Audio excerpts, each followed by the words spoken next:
Rahayu, para kadang kinasihku semuanya. Kembali ke ajaran leluhur agar mengerti yang maha luhur, guna menjadi pribadi berbudi pekerti luhur. Manusia itu sebenarnya memiliki getaran kesadaran yang beda walau terlihat sama. Kok begitu? Iya, karena memang secara umum fisikal manusia itu sama. Memiliki kaki, memiliki lidah, memiliki otak, memiliki lambung, kelamin, dan lain-lain. Tapi secara karakteristik atau kualitas getaran, setiap orangnya beda. Sebagai bukti, sama-sama memakan makanan, tapi nyatanya dari kejadian yang masuk dalam tubuh tersebut menghasilkan kesan atau pesan rasa yang berbeda di setiap orangnya.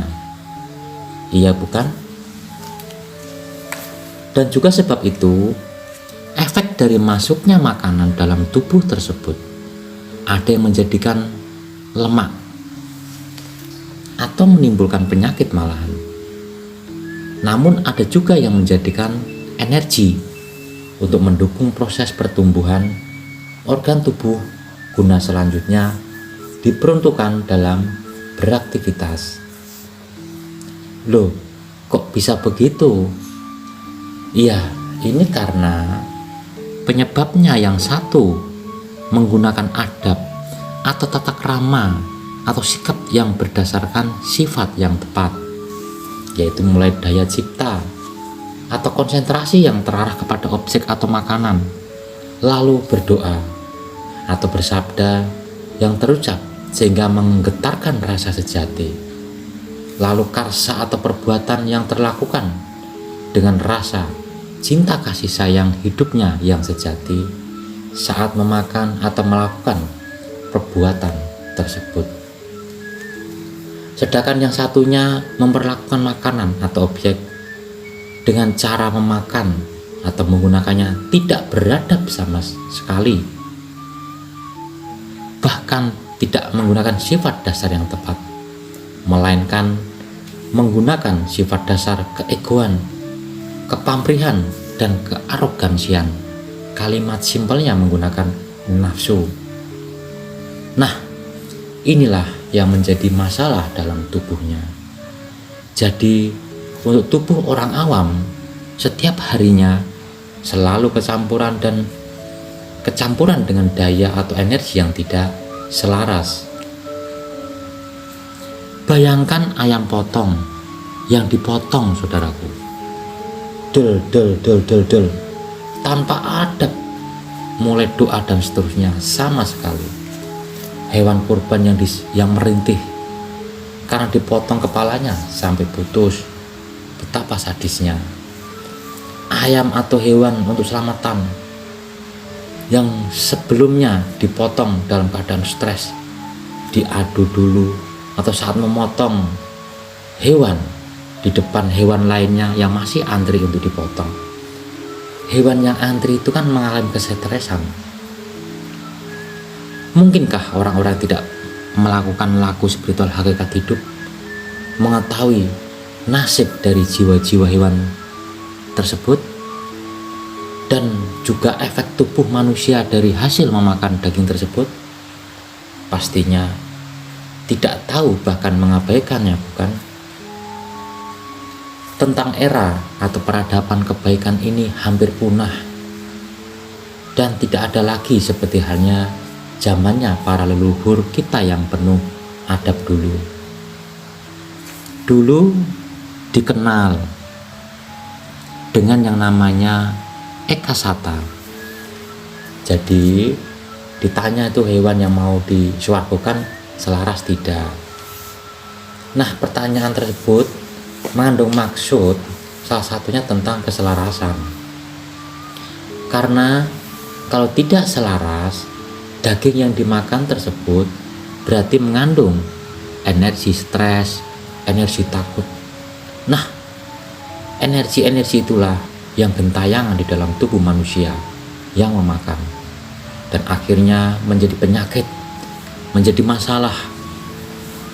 Maka jangan heran kalau kita melihat manusia yang sulit dinasihati, kaku keras hati, mudah stres dan lain-lain karena sifat energi sapi atau ayam atau makanan yang disembelih dan cara makan yang tidak beradab dan tidak tersempurnakan. Perlunya untuk kita ketahui bersama bahwa ketika campuran zat nabati dan hewani di dalam tubuh tidak selaras, maka dapat mengakibatkan orang itu sungsang, terbalik, dan tidak selaras dengan hukum semesta. Olehnya, dilatih meditasi, dilatih puasa, atau bentuk-bentuk tirakat lainnya. Karena dengan itu pribadi bisa meneliti sendiri, bahkan menyempurnakan yang belum tersempurnakan. Untuk masuknya panggodo, pangroso yang diuntal atau dimakan agar tidak menjadikan memori yang berbahaya dalam tubuh seseorang. Ya begitu didoakan, disempurnakan terlebih dahulu. Tentunya kita setiap pribadi harus mengetahui tentang apa dan bagaimana cara semuanya itu. Yo kamu hewan atau makanan, semisal jeneng sira asale saka urip, wee urip. Lewat lakuku saiki tak baleni maring urip kanthi sampurna. Dadi manjing ning badan sarira selaras anteng jumeneng marang ingsun.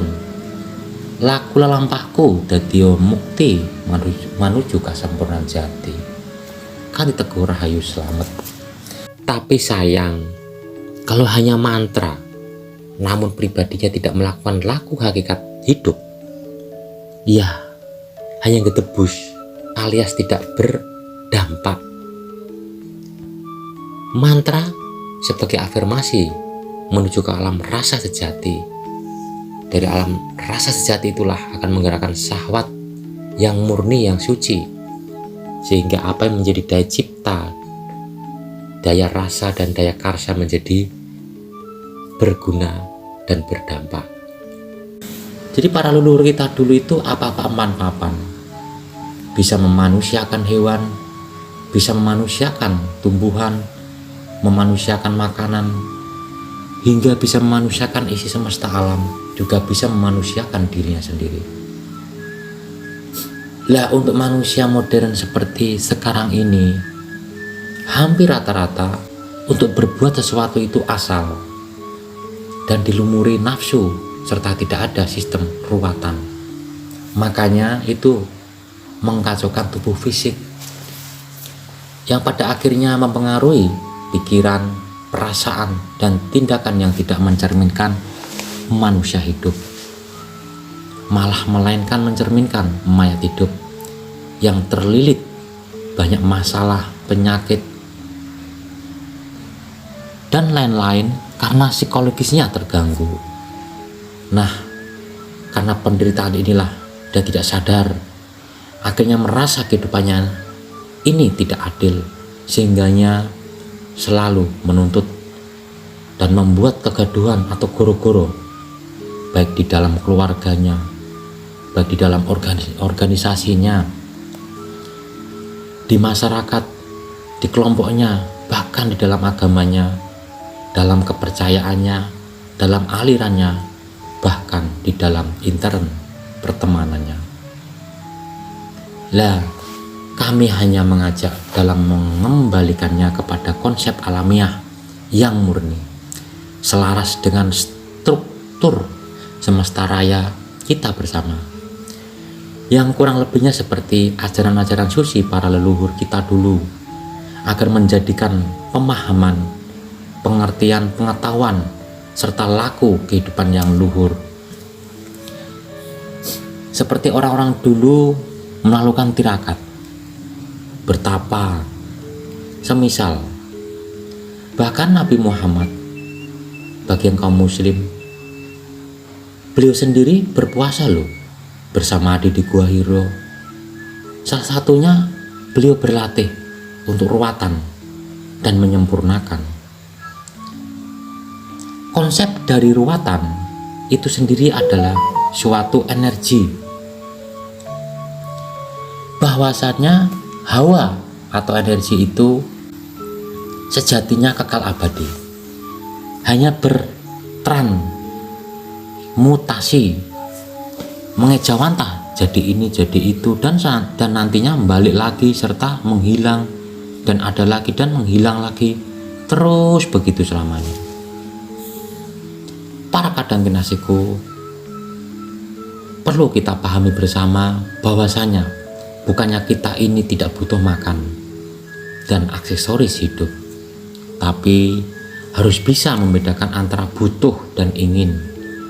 Jika saja seseorang bisa membedakan antara keinginan dan kebutuhan, maka ucapan selamat dari kami semua untuk panjenengan, dan nikmatilah kebahagiaan hidup Anda di alam surga ini yang telah tersajikan dengan nyata. Tapi kalau besar angan-angan, pasti seseorang itu telah kesawan pikirane, kemamang atine, bahkan gosong hati sahwate. Sadari bahwasanya semua bisa terlakukan oleh manusia itu karena adanya hidup loh. Tapi ingat, tidak semua perilaku manusia atas kehendak hidup, melainkan kehendak nafsu. Nah, jika yang terlakukan kehendak nafsu, inilah yang menjadikan seseorang dalam kehidupannya keluar masuk dalam hukum sebab akibat buruk. Jadi motivasinya cermati betul setiap perilaku kita. Lah sekarang mungkin karena adanya pemahaman dari ajaran baru, kita diprogram dan dididik untuk takut, tapi belum menyatakan. Kok suruh takut itu bagaimana? Lawang belum menyatakan kok disuruh takut setiap hari, kan aneh para kadangku. Lalu arah penyembahannya itu selalu hitung-hitungan. Lalu setelah berkehidupan ya hitung-hitungan atau pamrih, atau juga akhirnya semisal gini, saya menyembah, kira-kira pahalaku berapa ya? Saya melakukan ibadah ini biar mendapat sesuatu. Karena ibadahnya masih di tahap pamrih atau hitung-hitungan, olehnya mumpung berkesempatan ya bisa saja korupsi. Karena apa? Mungkin karena proses kejadiannya tidak ikhlas dengan apa yang dikeluarkan. Menjabat sesuatu tidak dapat apa-apa, ya males, sehingga kinerjanya dikatakan ndandul, geleca-gelece, tidak produktif. Karena di suatu kepercayaan atau aliran dan sejenisnya ada oknum yang tidak mendidik untuk mengarah kepada keberlimpahan dan ikhlas, tapi malah mendidik untuk hitung-hitungan atau berbisnis sama Tuhan. Makanya jangan menyimpulkan bila belum menyatakan atau membuktikan atas kebenarannya.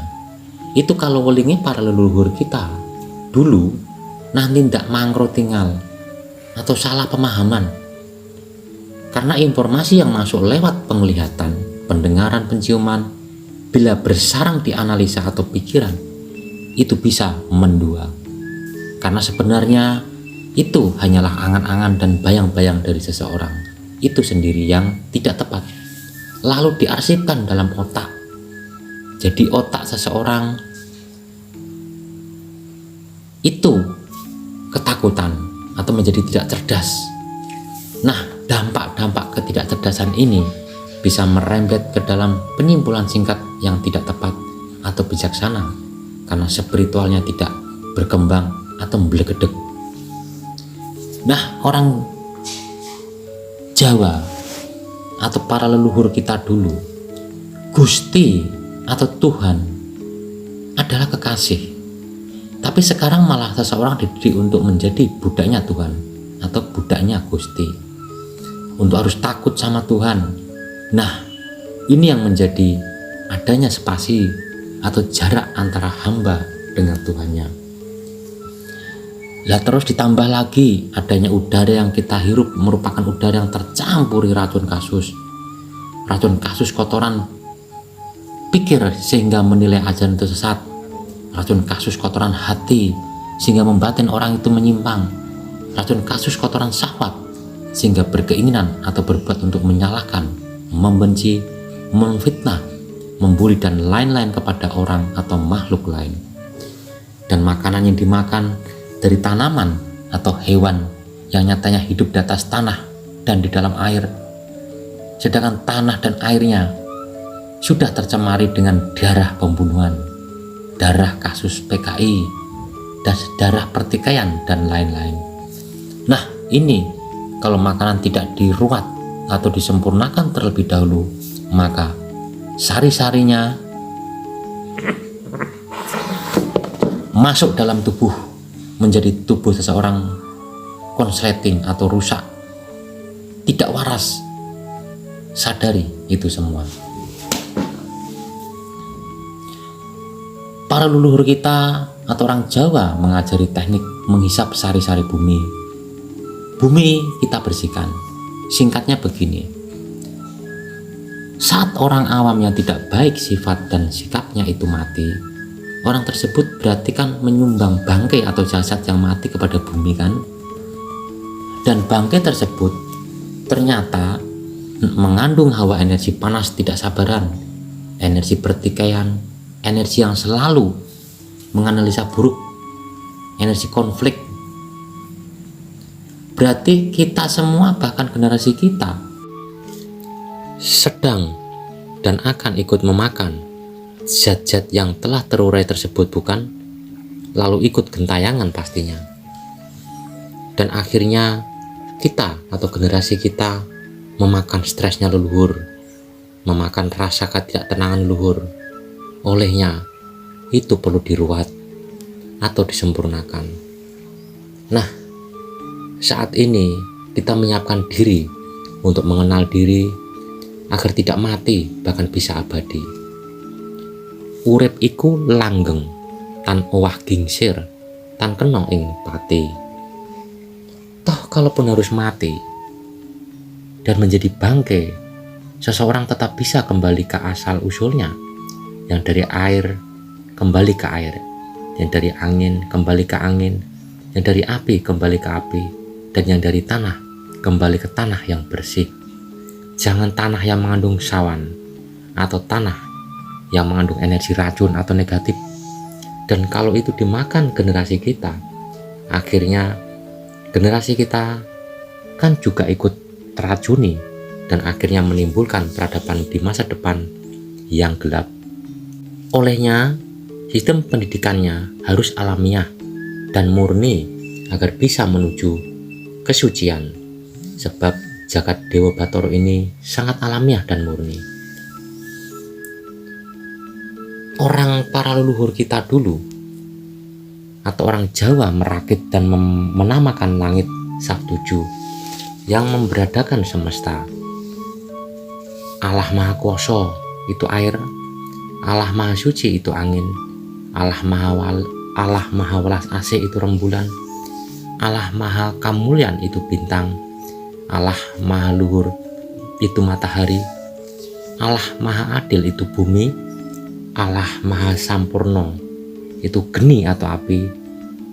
Kalau dijadikan satu menjadi Allah Subhanahu wa Ta'ala, dan itu ada dalam diri kita masing-masing. Olehnya, mari kita olah semua itu. Nah, ini cara menanamkan nasionalisme atau berbhinneka tunggal ika sejak dini, agar peradaban ke depan, bila ketitisan anak keturunan kita, alamnya alam bersih, karena alam atau tanah tersebut bersih, maka tumbuhan yang dimakan bersumber dari alam yang bersih pula. Saat dimakan, maka mereka dapat ingat dan menikmati juga menyadarkan bahwa ini merupakan makanan dari partikelnya zat-zat dari para leluhur atau mbah-mbah yang laku, suci, atau ahli tirakat yang sudah diurai jagat. Dan pasti menjadikan generasi kita tersebut juga menjadi gambaran manusia hidup yang sesuai rancangan Tuhan atau semesta, yang dapat menjadi wadahnya Tuhan, di mana selalu mencerminkan kitab suci sejati, ada makna pada wujud dirinya, berwulang sejati sebagai tutur katanya, dan berbudi pekerti luhur sebagai perilakunya, bukan malah menjadi manusia yang gagal produk atau mayat hidup yang selalu membuat ketakutan, membuat kegaduhan, dan sejenisnya kepada sesama atau makhluk lainnya oleh karena perilakunya yang buruk, sebab kakunya hati dan sempitnya pikiran. Motivasinya banyak bersyukur atas apa yang sudah dimiliki, menghormati isi semesta, dan hati-hati dalam mempelajari ilmu yang tidak mengarah kepada pengenalan diri, karena itu dapat menjadikan sawan dalam tubuh seseorang dan akhirnya bingung dan gentayangan, atau bisa menjadikan pribadi kebendok ing tawah, kesandung ing rasa, hanya kesengsaraan selain mempelajari laku hakikat hidup yang mengarah kepada pengenalan diri. Rahayu, rahayu, rahayu mulyaning jagat, terserahkan kita semua.